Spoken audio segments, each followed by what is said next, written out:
हाँ जी बेटे, we were at the chemical properties of alkane. अच्छा, we have done combustion reaction, but बेटे combustion not in your syllabus. Okay, आपकी ना फ्री रेडिकल मैकेनिज्म है। कल I have seen your syllabus yesterday, so no free radical mechanism is not there, neither combustion reaction. Okay, so alkane between the chemical property, next reaction is isomerization, means the formations of isomers. Okay, so like if you have butane and butane, and the catalyst used in this reaction is aluminium chloride, that is Lewis acid HCl. Generally we heat it. If we have to specify the temperature, it is 573 or 523 to 573, and you will get isomer, that is this one. Okay, 2-methyl propane.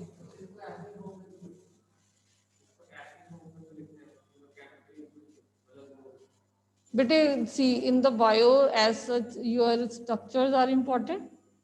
In organic chemistry, the reactions are important. You will not write in the word form. You have to tell the stoichiometric coefficient, you have to balance, you have to tell the catalyst, the this aluminum chloride and HCl, like in this reaction there is a catalyst. In some of the reaction you add solvent. Okay? I have told you, if you have learned in the online classes, like Wood's reaction you are using dry ether, that is solvent. In this you have used HCl, that is already in the solvent form. So no need to add other solvent. है ना? जैसे रोटी सब्जी बनाने के लिए हमें घी और तेल की जरूरत पड़ती है, तो कुछ ऐसी रिएक्शंस हैं जिनमें हमें सॉल्वेंट्स की जरूरत पड़ती है। अब गैस ऐसे रिएक्ट नहीं कर सकती, तो we should add some of the solvent. और कई मॉलिक्यूल्स अपने आप रिएक्ट करते हैं तो सॉल्वेंट ऐड करते हैं, कई मॉलिक्यूल्स अपने आप रिएक्ट नहीं करते तो इनके लिए कैटलिस्ट ऐड करना पड़ता है। ठीक है, तो ऐसे आइसोमर्स बन जाते हैं। जैसे मेरे पास एन हेक्सेन हो, अगर मैं हेक्सेन शॉर्ट फॉर्म में बनाऊं तो दिस इज एन हेक्सेन। यही कैटलिस्ट यूज करके इन द सेम वे, तो आई विल, तो मेरे पास कुछ इस तरह का आइसोमर्स बनेंगे। Okay, 1 2 3 4 5। Okay, and in the second position is visible 1 2 3 4 5. So this is isomerization. In the isomerization, you need a catalyst, aluminium chloride and HCl, and you will get the isomers. Okay? Generally बहुत सारा branches वाले isomers नहीं बनते, एक आधी branch ही होती है। ठीक, नेक्स्ट इज बेटे देखो, अभी जितनी भी एक्शन करी है केमिकल प्रॉपर्टीज में, एक तो फ्री रेडिकल में मैंने साथ साथ बता दी थी आपको, that is very important. Halogenation important है। उसके बाद जो अब करने जा रहे हैं aromatic compound bana, that is aromatization, that is very important. Okay, where is the duster?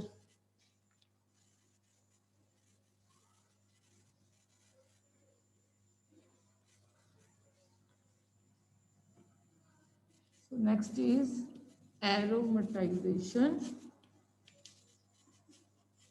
देखो, एरोमेटाइजेशन नेम से आपको पता चल रहा है कि एरोमेटिक कंपाउंड बनेगा। तो एरोमेटिक कंपाउंड कौन सा है इसमें? एरोमेटिक कंपाउंड बेटे कौन सा है? बेंजीन है। तो अगर बेंजीन बनाना है तो हमें 6 मेंबर चाहिए कोई, तो हम क्या लेंगे? हेक्सेन लेंगे। हमें हेक्सेन चाहिए। I have taken hexane, sorry, okay, hexane ले लो। ठीक, उसके लिए आपको कैटलिस्ट याद रखना पड़ता है, क्रोमियम ऑक्साइड और साथ में वेनेडियम ऑक्साइड, पेंटा ऑक्साइड या मोलिबेडनम ट्राईऑक्साइड। इन दोनों में से कोई भी कैटलिस्ट ले सकते हो, इन दोनों में से कोई भी कैटलिस्ट ले सकते हो। क्रोमियम ऑक्साइड लेना ही लेना होता है। और ये रिएक्शन है सच। अब ये रिएक्शन आती कैसे है? लाइक कन्वर्जन की फॉर्म में आए। आपको ये नहीं लिखा है एग्जाम में कि राइट एरोमेटाइजेशन, आपको ये लिखा है कन्वर्ट हेक्सेन इनटू बेंजीन। तो आपको ये कैटलिस्ट याद होने चाहिए। Getting my point? तो इसका टेम्परेचर भी बेटे 773 केल्विन, यू शुड रिमेम्बर। अच्छा, अगर टेम्परेचर याद ना रहे तो यहाँ पे हीट का साइन बना के आना, ओके, कि हमने रिएक्शन को गर्म करा है, ठीक है। डेल्टा मीन्स हीट का साइन, तो ये आपने बना के, कई भी बच्चों को टेम्परेचर याद नहीं होता तो आपके मार्क्स नहीं कटते, क्योंकि हीटिंग में आपने हमें ये नहीं बताया कितने टेम्परेचर तक, बताया तो है हीटिंग कर रहे हो, विल नॉट हीट अप, आपने गैस ही नहीं ऑन करी तो रिएक्ट करेगा ही नहीं। अगर टेम्परेचर नीड है, पर ऐसा क्योंकि ये नेमिंग रिएक्शन नहीं है, ऐसे तो हमें याद भी नहीं रहा कितना टेम्परेचर है, तो हीट का साइन बना के आ जाओ, ओके। तो the atmosphere is, and you will get benzene. अगर यहाँ पे बेटे हेप्टेन होता तो क्या मिलता? बेंजीन तो मिलनी है, 6 मेंबर ये होगी। तो अगर मैं यहाँ पे एक एक्स्ट्रा कार्बन लगा दूं तो इसको क्या कहते हैं? क्या कहते हैं बेटे?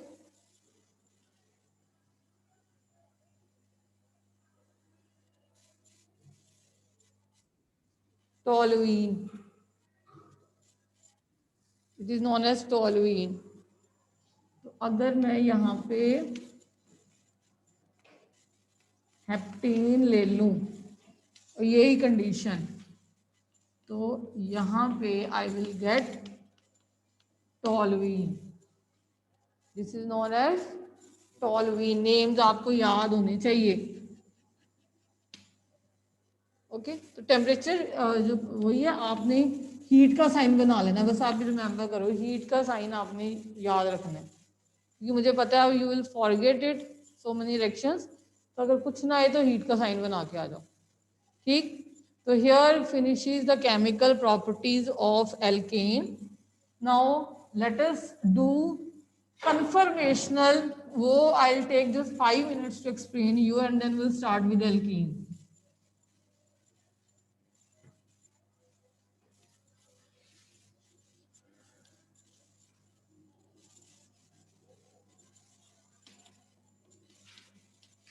आप you will just understand it and you will go and read yourself at your home. What are conformational isomers? Give me your pen.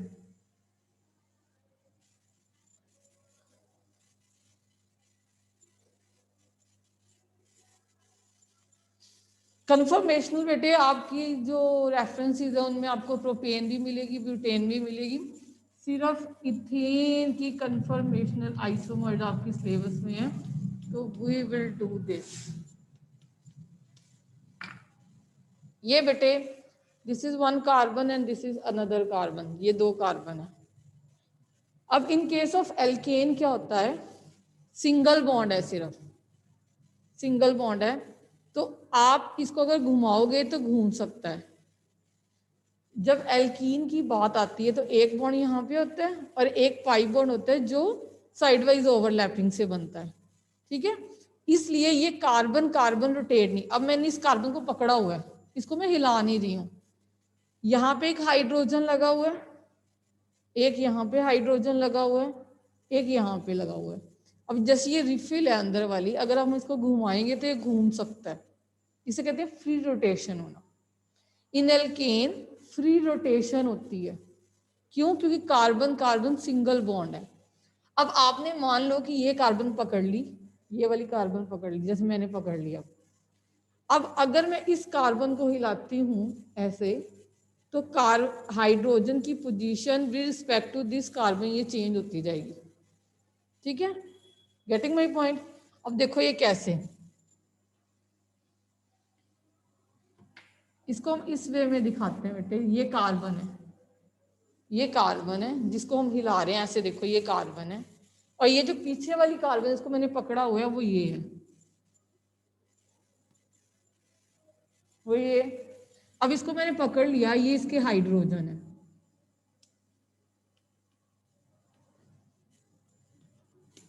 ठीक है। जिसको मैंने पकड़ा हुआ है उसकी ये हाइड्रोजन है, एक यहाँ लगा हुआ है, एक यहाँ लगा हुआ है, और एक यहाँ लगा हुआ।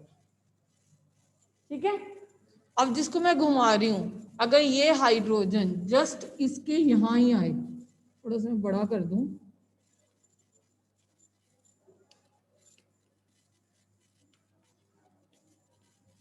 मतलब ये हाइड्रोजन और ये हाइड्रोजन बिल्कुल एक दूसरे के ऑपोजिट है, मतलब पीछे ही आ रहा है, इसके बिल्कुल पीछे आ रहा है। हाँ, तो ये अगर हाइड्रोजन है तो यहाँ पे ही हाइड्रोजन है, अगर यहाँ पे एक हाइड्रोजन है तो यहाँ पे हाइड्रोजन है, ऐसे है। अच्छा, हम बनाने के लिए इतना बड़ा बॉन्ड बना रहे हैं, हम बना रहे हैं ना, मगर ये वाला कार्बन और ये वाले कार्बन के ऑर्बिटल ओवरलैप्ड है, इतनी दूर तो नहीं पड़े ना, ये बहुत नजदीक है। ये वाले कार्बन एटम्स कितने छोटे हैं, हम कितना पढ़ते हैं 10th क्लास में, कितने मिलियन ट्रिलियन ऑफ एटम आप कंबाइन करते हो तो थिकनेस ऑफ पेपर की तरह बनता है। तो दिस इज अवर कन्वीनियंस, कितनी बड़ी लाइन बनाई है हमने, पर इतनी बड़ी लाइन तो होती नहीं है। मीन्स ये हाइड्रोजन बिल्कुल इस हाइड्रोजन के पीछे है ना, तो ग्रह लग गया इसको, एक्लिप्स्ड हो गया।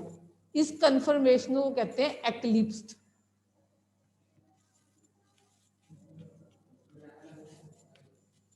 ठीक है, इस हाइड्रोजन के पीछे बिल्कुल हाइड्रोजन है। अब मैंने इसको ऐसे घुमाया, क्योंकि एंगल ऑफ रोटेशन 60 डिग्री है इसका।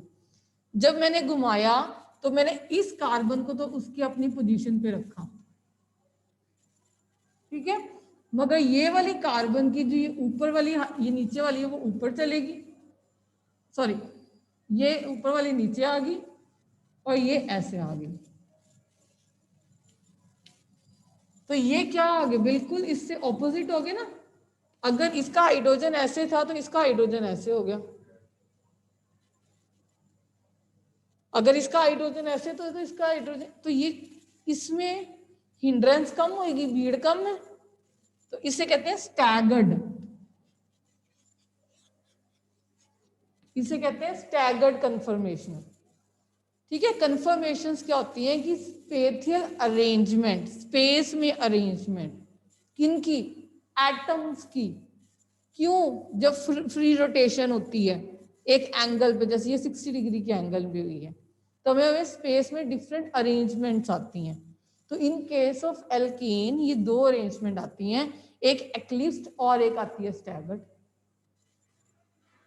ठीक है, ये आपका फ्रंट कार्बन है और ये आपका पीछे वाला कार्बन है, और इसे एक ये पेन बेटे इस फॉर्म में रिप्रेजेंट करते हैं, तो इसे कहते हैं सो हॉर्स फॉर्मूला। इस फॉर्मूला से रिप्रेजेंट करने को कहते हैं हम सो हॉर्स फॉर्मूला से रिप्रेजेंट कर रहे हैं। इसको रिप्रेजेंट करने का एक और तरीका है जिसे कहते हैं न्यूमैन प्रोजेक्शन फॉर्मूला। तो न्यूमैन में हम क्या करते हैं, जो फ्रंट वाली कार्बन है उसको डॉट से दिखाते हैं, और जो पीछे वाली कार्बन है उसको सर्कल से दिखाते हैं। ये जो डॉट है ये देख रहे हो आप, जैसे आप देख रहे थे, तो ये आप देख रहे हो, तो इस कार्बन पे ही देखो ये हाइड्रोजन लगा हुआ है, ये हाइड्रोजन लगा हुआ है और ये हाइड्रोजन लगा हुआ है। और एक्लिप्स्ड में क्या होता है, बिल्कुल पीछे हाइड्रोजन लगे होते हैं, तो ये हाइड्रोजन लगा हुआ है, ये हाइड्रोजन लगा हुआ है और ये हाइड्रोजन लगा हुआ है, बिल्कुल पीछे होते हैं ना, तो हम ओवरलैपिंग तो दिखा नहीं सकते, तो हम थोड़ा पास पास दिखा देते हैं। हाँ जी, तो इस फॉर्मूला को कहते हैं न्यूमैन प्रोजेक्शन फॉर्मूला।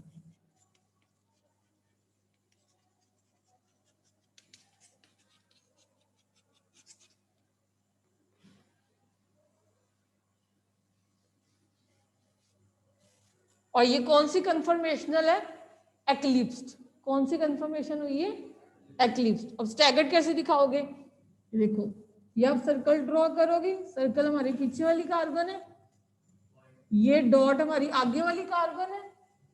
अगर आगे वाली कार्बन ऐसे हो तो पीछे वाली कार्बन ऐसे होगी,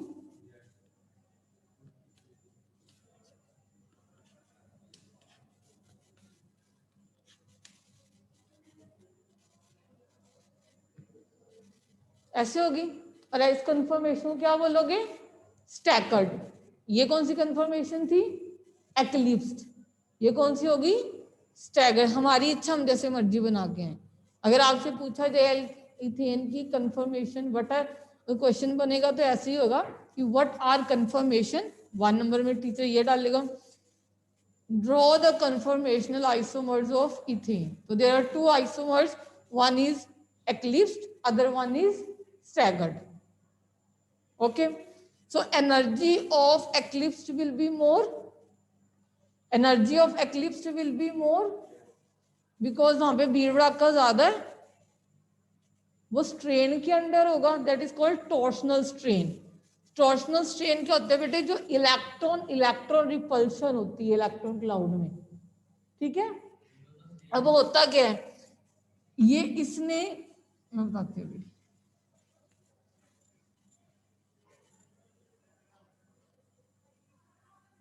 अब अगर मैं ग्राफ की फॉर्म में आपको दिखाऊं, चलो ना जाए,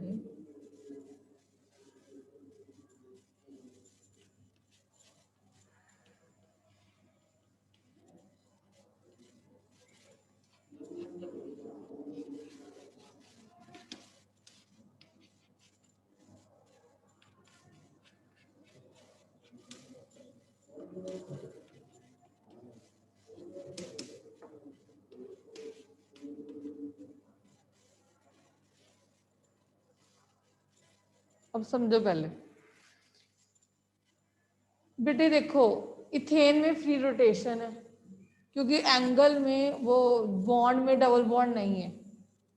फ्री रोटेशन के कारण जो मेनली हमारी इथेन एग्जिस्ट करती है वो स्टैगर्ड में एग्जिस्ट करती है। ये घूमा घूमा घूमा ये क्लिफ्ट में आ गई, मगर क्योंकि इसमें टॉर्शनल स्ट्रेन आता है। टॉर्शनल स्ट्रेन होता है बेटे जब इलेक्ट्रॉन क्लाउड्स में रिपल्शन होती है, तो उसके कारण जो स्ट्रेन आ जाता है, मॉलिक्यूल के अंदर स्ट्रेन आ जाएगा, अंडर स्ट्रेस होगा।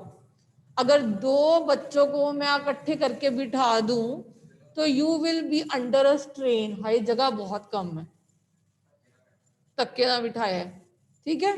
फिर वो क्या करें, फिर वो दूर दूर जाने की कोशिश करेंगे, तो वो किस पोजीशन में आ जाएंगे, स्टैगर्ड की। मगर आदतों से मजबूर है, फ्रेंड से लग नहीं रह सकते, वो थोड़ी देर बाद फिर इकट्ठे हो जाएंगे। फिर उनको स्ट्रेन लगेगा कि हाय असी तो भीड़ च आ गए, रिपल्शन रिपेल करोगे, फिर क्या जाओगे, दूर दूर रह के आप ज्यादा स्टेबल हो, आपकी पढ़ाई में भी मन लग रहा है ना, आपकी रिपल्शन भी कम हो रही है। पर आदत क्या है कि फ्री रोटेशन है, हमें घूमने की आदत है, उछलने की आदत है, अपने फ्रेंड के पास जाने की आदत है, अंडर स्ट्रेन भी जाके हम एक्लिप्स में चले जाते हैं, ठीक है। मगर इनमें जो एनर्जी डिफरेंस है दोनों में वो इतना होता है इस टॉर्शनल स्ट्रेन के कारण, ठीक है। ये टॉर्शनल स्ट्रेन डिपेंड करता है एंगल ऑफ टॉर्शन या डाईहाइड्रल एंगल, मतलब कितने एंगल पे कोई रोटेट कर रहा है। तो जैसे इस केस में 60 डिग्री पे रोटेट कर रहा है, तो जितना एंगल पास होगा, जितना पास होगा उतना स्ट्रेन ज्यादा होगा, एंगल छोटा होगा एक्यूट ही, है ना, तो ज्यादा होगा, ऑब्ट्यूज होगा तो स्ट्रेन कम हो जाएगा। Okay, what the point? So these are 2 conformational isomers of alkane and you have to do only of ethane, not of propane and butane. If, this is not in your syllabus, only ethane are in your syllabus. हाँ तो पास होगी ना बेटे, भीड़ हो जाएगी ना। Angle अगर जो एंगल बना रहे हैं, ये जो एंगल है अब जो हाइड्रोजन आगे वाली और पीछे वाले हाइड्रोजन 60 डिग्री का एंगल चल रहा है, अगर कम कर दूंगी तो भीड़ बढ़ नहीं जाएगी, भीड़ कम हो जाएगी, तो टॉर्शनल स्ट्रेन कम लगेगा, तो उतना ज्यादा एनर्जी डिफरेंस कम हो जाएगा। अब एनर्जी डिफरेंस इतने पर आदत से मजबूर है बेचारा, जैसे आप हो, ठीक है। Okay, so now let us come to alkene.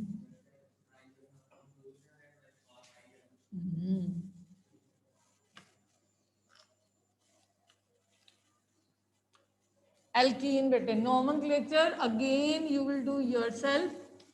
Nomenclature करवाने से पहले इनमें भी एक स्टीरियो आइसोमर्स होते हैं, इनको ज्योमेट्रिकल आइसोमर्स कहा जाता है, उसका सिर्फ ग्लैंस ले लो, उसके बाद जब हम boiling point melting point study करेंगे तो मैं तब आपको अच्छे से ये करवाऊंगी। ठीक है, ग्लैंस ले लो एक बारी। तो इसमें आते हैं बेटे ज्योमेट्रिकल, क्योंकि हमने प्रिपरेशन करनी है, उसमें बनेंगे ये ज्योमेट्रिकल आइसोमर्स। जैसे कि एल्केन में कौन से आइसोमर्स आए थे? कन्फॉर्मेशनल, अभी हमने कहा, क्योंकि फ्री रोटेशन होती है। एल्कीन में फ्री रोटेशन नहीं होती, एल्कीन में होती है फ्री रोटेशन, नहीं होएगी। क्यों? क्योंकि एल्कीन में क्या होता है बेटे? Single bond double bond, double bond होता है। इसके कारण ये कार्बन और ये कार्बन अपना पोजीशन चेंज नहीं कर सकते, क्योंकि यहाँ पे पाई बॉन्ड, ये बॉन्ड ऐसे बना हुआ है, this bond is like this, तो there is no free rotation. ये कार्बन कार्बन अपनी पोजीशन से हिल नहीं सकते, ठीक है। मगर ये वाले, अगर मान लो यहाँ पे मैं हाइड्रोजन लगा दूं, यहाँ पे मैं क्लोरीन लगा दूं, यहाँ पे मैं हाइड्रोजन लगा दूं और यहाँ पे भी क्लोरीन लगा दूं, for example, I am just giving you example, okay. अब क्या होगा? एक, इसको बोलो कि एक बड़ा ग्रुप है, एक छोटा ग्रुप है, जिसका एक का, ऐसे समझो, एक का मोलर मास ज्यादा है, एक का मोलर मास कम है। बड़ा वो है जिसका मोलर मास ज्यादा है। अगर आप क्लोरीन की एग्जांपल नहीं ले सकते तो हम इसकी भी एग्जांपल ले सकते हैं। जैसे कि अगर मैं ब्यूटीन ले लूं, फॉर एग्जांपल, मैंने ले ही ब्यूटीन लिया, अब तो एल्कीन प्रॉपर लिया हमने, तो अब इसका मोलर मास ज्यादा है, इसका कम है, इसका मोलर मास ज्यादा है, इसका कम है। ये नहीं हिल सकते, ये तो अपनी पोजीशन चेंज कर सकते हैं, ये सिंगल बॉन्ड है। अब जब यहाँ पे हाई मोलर मास का जो है इधर लगा है, इसके बिल्कुल ऑपोजिट हाई मोलर मास का लगा है, ऑपोजिट लगा है ना बिल्कुल, तो ऐसे को बोला जाता है बेटे सिस, ऐसे को बोला जाता है। अब इसको बोलोगे सिस टू ब्यूटीन, ब्यूटीन है ना ये, है कि नहीं ब्यूटीन? अगर मैं इसको ऐसे बना के दिखा दूं आपको, तो इसे आप ब्यूटीन ही बोलोगे। अब मैंने ये कार्बन कार्बन डबल बॉन्ड बीच में करके यहाँ पे ये वाला हाइड्रोजन यहाँ दिखा दिया, ये CH3 यहाँ दिखा दिया, ये वाला हाइड्रोजन यहाँ दिखा दिया, ये CH3 यहाँ दिखा दिया, तो सिस, इसे कहेंगे सिस, सिस ब्यूट टू इन, है ना। अब दूसरा कैसे बना सकते हो आप? यहाँ पे आपने CH3 बनाया, यहाँ पे H बना दिया, और ये इसको हमने यहाँ रोक दिया। अब ये ऑपोजिट एंड पे आ रहे हैं बेटे, ये रुक सकते हैं, ये तो हिल सकते हैं। कार्बन कार्बन रुका हुआ है, ये बस ये हिला रहे हो आप, उसमें तो पूरा ही घुमा दिया था हमने, कार्बन ही घूम रही थी। ये हाइड्रोजन ऊपर आ गया, ये CH3 नीचे चला गया, वही है। अब ये ऑपोजिट पे आ गया, तो अभी से बोलेंगे ट्रांस, तो बोलेंगे ट्रांस। अब ट्रांस ब्यूट टू इन, ये हो गया सिस ब्यूट टू इन। तो इसमें दो आइसोमर जैसे। अब आपको पता है, जो जिन्होंने नीट और जेईई की तैयारी करनी है, इसको सिस ट्रांस भी कहना छोड़ दोगे आप। हमने अभी +2 में एनसीईआरटी में इसको सिस ट्रांस ही बोलेंगे। इसका हाई लेवल होता है आगे E और Z, एंटेगन एंड जुजैनम, जुजैनम मीन्स टुगेदर, इसे उसमें जुजैनम Z बोलेंगे, इसे बोलेंगे एंटेगन E ब्यूट टू इन, इसे Z ब्यूट टू इन। हमने नहीं वो देखना, क्योंकि आपको जो बोर्ड के एग्जाम्स, ये एग्जाम्स आते हैं, बोर्ड के एग्जाम्स आते हैं, उसमें सिस ट्रांस ही हम यूज करते हैं। वहां पे तो स्टीरियोकेमिस्ट्री बहुत है बेटी जेईई में, okay, getting my point. So this is cis, this is trans. क्यों मैंने ये पहले करवाया आपको? क्योंकि जब भी हम मेल्टिंग पॉइंट, बॉइलिंग पॉइंट या हम प्रिपरेशन करेंगे, तो सिस भी बनाएंगे, एक रिएक्शन में ट्रांस भी बनाएंगे। तो यू शुड नो सिस जिसमें बिल्कुल पास पास हो, trans means trans opposite, okay. ज्यादातर ट्रांस स्टेबल होता है सिस से, सिस से कौन सा स्टेबल होता है? ट्रांस, क्योंकि ट्रांस में हमें स्टेरिक हिंड्रेंस कम मिलती है। ऑपोजिट वाले जो बड़े बड़े ग्रुप हैं वो ऑपोजिट एंड पे लगे, ये दो मोटे मोटे यहाँ बिठा दूं और एक अब यहाँ बिठा दूं और एक स्टेरिक रिपल्शन कम हो जाएगी, ठीक है। तो ट्रांस ज्यादा स्टेबल हो जाएगा किससे? सिस से। Getting the point? So trans is more stable than cis because of less steric hindrance. Getting my point? So let us start. Only 10 minutes are remaining and we have so much to do and T block is also remaining. So now we are starting with the preparation of alkene. And we have to finish with the first week of Feb. हाँ जी, तो बेटे preparation, let us start with the preparation.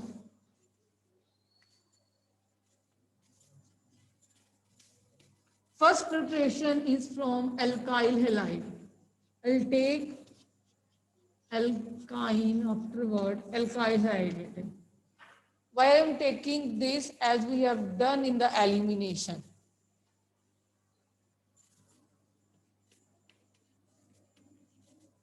ये मैंने क्या लिया? Name करना है इसका. ये क्या है? ब्रोमोइथेन, इथाइल ब्रोमाइड, कुछ मर्जी बोलो, इथाइल ब्रोमाइड, ब्रोमोइथेन, कुछ भी है ना, कॉमन नेम या आइसोवेसिन नेम. तो जब बेटे KOH लेके या NaOH लेके आओगे अल्कोहलिक, याद रखना बेटे यहाँ पे अल्कोहलिक लेना बहुत जरूरी है. अगर यहाँ पे एक्वस ले आओ, KOH को पानी में डाल दो, तब ये OH न्यूक्लियोफाइल की तरह एक्ट करता है. न्यूक्लियोफाइल वो चीज होती है जो जाके लग जाती है, जो जाके वहां पे लग जाएगी, ठीक है. मगर जब अल्कोहलिक लेते हो इट एक्ट एज बेस. क्या एक्ट करता है? Base. What is the difference between nucleophile and a base? Base go and abstract a H positive. Base ने जाके वहां से H पॉजिटिव लेके आनी है, और न्यूक्लियोफाइल ने इस Br को रिप्लेस करके आप लग जाना है यहाँ पे. No, it is acting as a base here.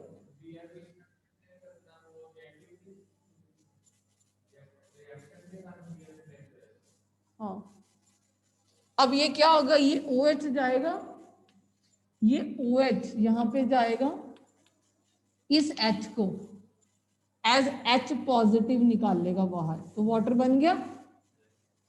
Water बन गया.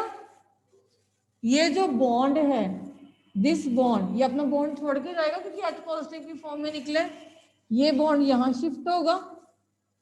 अब कार्बन की वैलेंसी 4 से हिल रही है, तो ये ब्रोमीन ये यहाँ से निकल जाएगा, और ये ब्रोमीन किसके साथ लग जाएगा? किस के साथ? तो हमारे पास क्या बन गई? Alkene plus water plus KBr.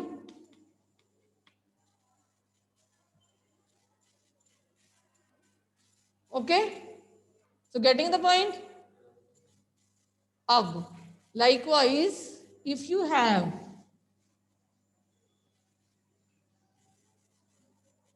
this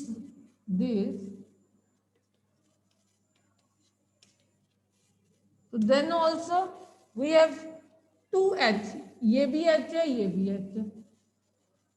हम H ये वाला भी निकाल सकते हैं, हम H ये वाला भी निकाल सकते हैं.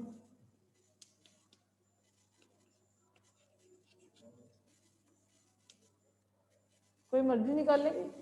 अगर H ये वाला निकला तो डबल बॉन्ड यहाँ पे आएगा, अगर H ये वाला निकला तो डबल बॉन्ड यहाँ पे आएगा. तो हम डबल बॉन्ड जहाँ मर्जी लगाए, प्रॉप 1E नहीं बनना है, कोई मर्जी हम बना सकते हैं. तो अगर मैं ये निकालूं तो यहाँ पे भी प्रॉप 1 नहीं बनना है.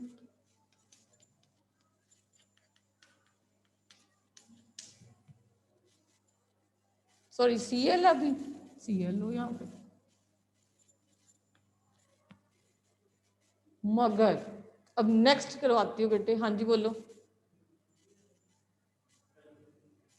क्या बेटे?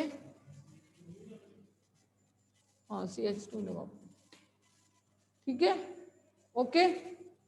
नेक्स्ट मगर। अब जो मैंने करवाना है वो सुनो। अगर आपके पास ऐसा कुछ होता,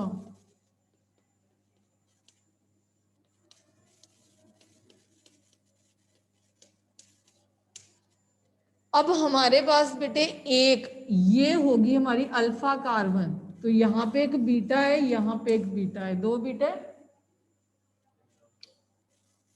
this is two betas we have.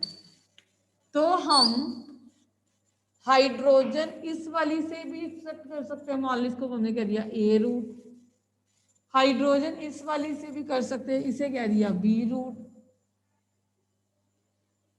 हम दोनों से कर सकते हैं।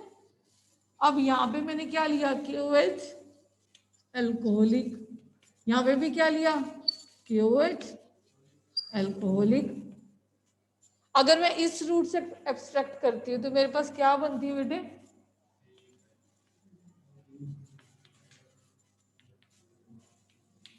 अगर मैं इस वाली से करती हूँ तो मेरे पास क्या बनती है?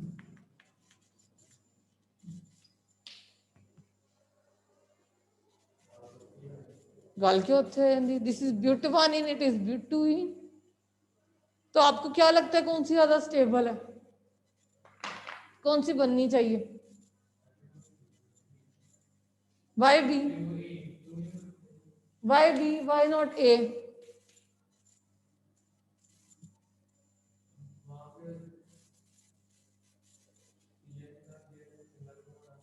फिर क्या हो गया? फिर ऐसे स्ट्रेनिंग हो जाएगी बेटे।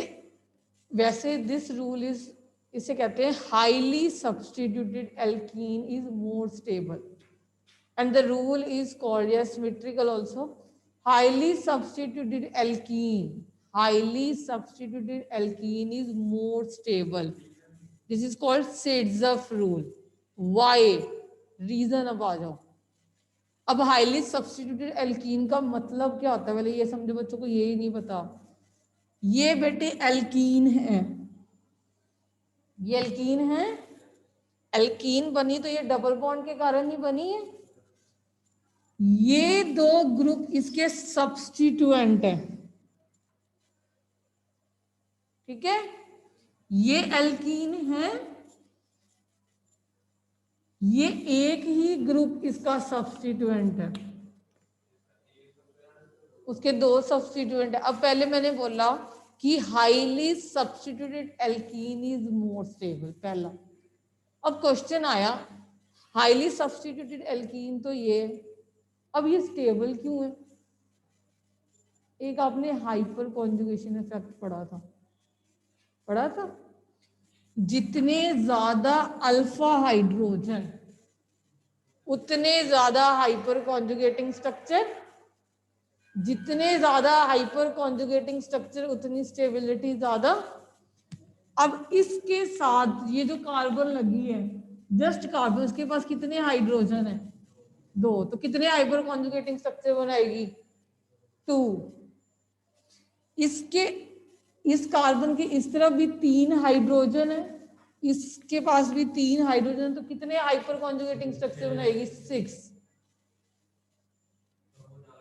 हाँ, जितने हाइपर कॉन्जुगेटिंग स्ट्रक्चर उतनी ज्यादा स्टेबिलिटी, या कहीं जितनी सब्स्टिट्यूटेड एल्कीन उतनी ज्यादा stability. Okay, so the rule is known as Saytzeff's rule. Saytzeff rule ये कहता है कि जो मेजर प्रोडक्ट है वो हाईली सब्स्टिट्यूटेड एल्कीन, और ये क्लास 12 तक कंटिन्यू रहना है, क्योंकि जब हमने chemical properties of alkyl halide करनी है तो सेड्जर रूल करोगे। हाँ।